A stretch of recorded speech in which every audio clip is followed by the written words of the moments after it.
Israel యుద్ధం మళ్ళీ మొదలైంది. హమాస్ పైన ఇజ్రాయెల్ భీకరంగా దాడులు కొనసాగిస్తోంది. ఇజ్రాయెల్ మిస్సైల్ దాడుల్లో ఇప్పటికీ హమాస్కు సంబంధించిన 50 మంది వ్యక్తులు మృతి చెందారు. మరొక 100 మందికి తీవ్రంగా గాయాలయ్యాయి. అయితే ఇప్పటివరకు మనం చూస్తున్నాం ఇజ్రాయెల్ హమాస్ మధ్య దాడి ఏ స్థాయిలో జరుగుతుందనేది. ఏకంగా హమాస్ని అటు అమెరికా కూడా హెచ్చరించింది. తమ బందీలని, ఇజ్రాయెల్ బందీలు ఎవరైతే హమాస్లో ఉన్నారో అందరూ కూడా విడుదల చేయాలి, లేదంటే ప్రతీకార దాడులు మీకు నరకం చూపిస్తానంటూ కూడా అమెరికా అధ్యక్షుడు డొనాల్డ్ ట్రంప్ హెచ్చరిక జారీ చేశారు. అయినా కూడా హమాస్ ఏమాత్రం వినలేదు.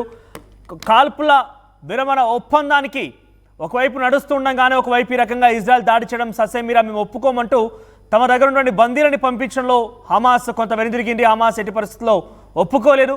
ఈ నేపథ్యంలో ఒక్కసారిగా ఈ యొక్క దాడులు మళ్ళీ కొనసాగుతూ ఉన్నాయి.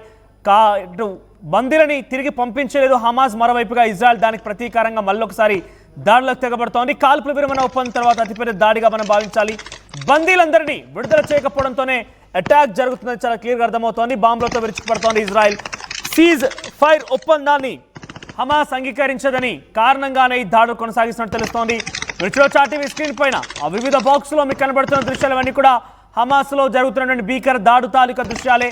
ఇజ్రాయెల్ క్షిపణులతో, డ్రోన్లతో హమాస్ పైన మరొకసారి రెచ్చిపోతోంది. పెద్ద ఎత్తున తెగింపు చర్య అని చెప్పొచ్చు.